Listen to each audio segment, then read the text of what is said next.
జన ప్రపంచం ఈరోజు నందిగామలో సునామీ సృష్టించింది. పసుపు సునామీ, కాషాయం సునామీ, అదేవిధంగా ఎర్ర సునామీ మూడు కూడా కలిసి మన ఉమ్మడి పోరాట లక్ష్యం ఒకటే అండి. భవిష్యత్తులో వైసీపీ ప్రభుత్వం అనేది రాష్ట్రంలో ఉండకూడదు. నందిగామలో కూడా ఈ వసూల్ బ్రదర్స్ కి మనం బై బై చెప్పాల్సిన సమయం వచ్చేసింది. అదేవిధంగా ఈరోజు ర్యాలీకి సహకరించిన ప్రతి ఒక్కరికి కూడా నేను మనస్ఫూర్తిగా ధన్యవాదాలు తెలియజేసుకున్నాను. ఈ ట్రైలరే ఇలా ఉంటే రేపు సినిమా ఏ విధంగా ఉండబోతుందో, సినిమా బ్లాక్ బస్టర్ అవ్వాలంటే కేవలం 2 రోజులు ఉన్నాయండి. మన అధినేత ఏదైతే వాగ్దానం చేశారో అందరూ కూడా చాలా జాగ్రత్తగా ఎంత అవమానించారు ఆయన చట్టసభల్లో. చట్టాన్ని రూపొందించే సభల్లో దుశ్శాసన సభ చేసి ఎప్పుడూ కూడా ఏ రాజకీయ సభకు కూడా కనీసం రాజకీయాలంటే అవగాహన లేని మన మాతృమూర్తి మనందరికి కూడా అమ్మ భువనమ్మ గారిని ఏ విధంగా అవమానించారో, ఆయన చేత కన్నీరు పెట్టించారు. ఆ సమయంలో మన అధినేత చేసిన వాగ్దానం మనందరం కూడా గుర్తుంచుకోవాలి. మళ్ళీ ముఖ్యమంత్రి అయితేనే నేను చట్టసభల్లో అడుగు పెడతానన్న వాగ్దానాన్ని మనందరం కూడా గుర్తు చేసుకోవాలి. అది రుజువు చేయాలంటే మనకి ఇంకా కేవలం 2 రోజులే ఉన్నాయి. ఆ 2 రోజులు కూడా అవిశ్రాంతంగా సైనికుల్లా పోరాడదాం. మే 13వ తారీఖున అందరం కూడా పోలింగ్ బూతులకు వెళ్ళి ఒక్కొక్కరు 2 ఓట్లు వేయాలి. ఒకటి పార్లమెంట్ అభ్యర్థి కేసీ చిన్ని గారికి, ఒకటి ఎమ్మెల్యే అభ్యర్థి అయిన నాకు. 2 కూడా మీరు ఈ అమూల్యమైన ఓటు సైకిల్ గుర్తుకే ఓటు వేసి మమ్మల్ని ఆశీర్వదించాల్సిందిగా కోరుతున్నాం. 5 సంవత్సరాలుగా నరక యాతన అనుభవించాం. అక్కడ రాష్ట్రంలో కూడా ఇక్కడ నందిగామలో కూడా ఎప్పుడు చూడని రాజకీయ పరిస్థితులు చూసాం. ఎంతో మంది రాజకీయవేత్తలు చూసాం, కానీ ఇలాంటి ఒక సైకో ముఖ్యమంత్రితో పోరాటం నా దురదృష్టం అని చెప్పి పలుమార్లు మన అధినేత చంద్రబాబు నాయుడు గారు చెప్పారు. అదేవిధంగా నందిగామలో కూడా రమణన్న పరిపాలన చూసాం, తంగిరాల ప్రభాకర్ రావు గారి పరిపాలన చూసాం, ఉమ్మా గారి పరిపాలన చూసాం. కానీ ఏ రోజు కూడా ఇలాంటి కక్షపూరిత వాతావరణం, ఇలా మాట్లాడాలంటే భయం, బయటకు రావాలంటే భయం, వాళ్ళతో మాట్లాడాలంటే భయం, ప్రభుత్వానికి వ్యతిరేకత చేయాలంటే భయం.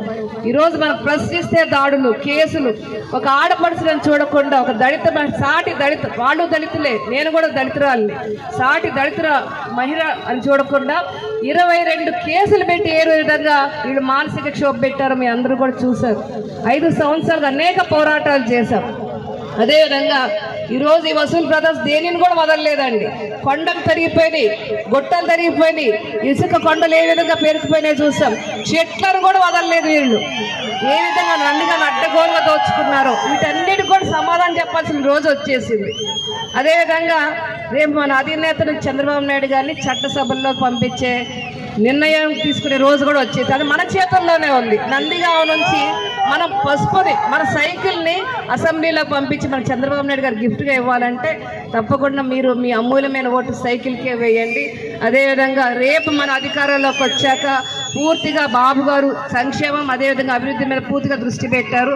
ఇక నందిగామ నియోజకవర్గంలో రేపు నందిగామ నియోజకవర్గంలో మనం పసుపు జెండా ఎగరవేశాం. అంటే ఎన్డీఏ కూటమి వచ్చాక పూర్తిగా సాగునీరు, త్రాగునీరు, అదే యువతకు ఉపాధి అవకాశం, వీటి మీద నేను దృష్టి పెడతానని మీ అందరి ముందు నేను వాగ్దానం చేసుకుంటున్నానండి.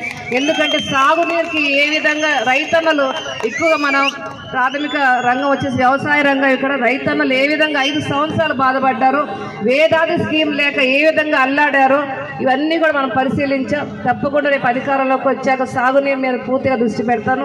మనకి కృష్ణానది మున్నేరు పక్కన ఉన్నా కూడా త్రాగునీరుకి ఏ విధంగా ఇబ్బంది పడుతున్నాం మనం చూసాం. తప్పకుండా 86 కోట్లు పెట్టి మన నందిగామలో ప్రాజెక్ట్ తెస్తే 5 సంవత్సరాల క్రితం కనీసం 1 కోటి రూపాయలు కూడా చేయరు. దద్దమ్మ వసూల్ బ్రదర్స్ వీళ్ళ కమిషన్కి భయపడి, కాంట్రాక్ట్ భయపడి వదిలేసేశారు. 1% కూడా పనిచేయలేదు. మళ్ళీ మనం ఆ 86 కోట్ల ప్రాజెక్టు మళ్ళీ పునరుద్ధరిద్దాం. త్రాగునీరు సమస్యను పరిష్కరిస్తానని మీ అందరికి కూడా వాగ్దానం చేస్తున్నాను.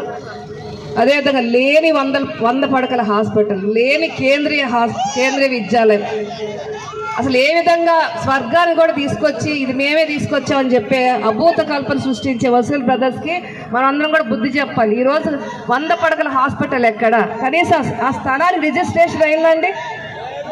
కేంద్రీయ విశ్వవిద్యాలయం ఎక్కడ అసలు? అంటే ప్రజల్ని ఏ విధంగా మభ్యపెడుతున్నారు, ఏ విధంగా పచ్చి అబద్ధాలని నిజాయితీగా మాట్లాడుతున్నారో మీరందరూ కూడా అర్థం చేసుకోవాలి. అదేవిధంగా ఈరోజు వాళ్ళు చేసింది బిల్డింగ్లు రంగులేసి, మనం కట్టిన బిల్డింగ్ రంగేసి వాళ్ళు నిర్మించామని చెప్పుకున్నారు. రైతు బజార్ ఎవరు తెచ్చారండి? ఇక్కడ రమణ గారు చంద్రబాబు నాయుడు ఆధ్వర్యంలో రైతు బజార్ తెస్తే వాళ్ళు పేర్లు మార్చుకొని ఈరోజు వాళ్ళ పేర్లు పెట్టుకుంటున్నారు. దేవినేని వెంకటరమణ గారు హాస్పిటల్ ఎవరు తెచ్చారు? రమణ గారు. ఈరోజు వాళ్ళ పేర్లు పెట్టుకుంటున్నారు. సీఎం రోడ్ ఎవరు వేశారు? దేవినేని వెంకటరమణ గారు. ఈరోజు వాళ్ళు పేరు పెట్టుకుంటున్నారు ఎన్టీఆర్ రోడ్ అని. నందిగామ నిర్మాతల వీళ్ళు నందిగామ దోచుకున్న వసూలు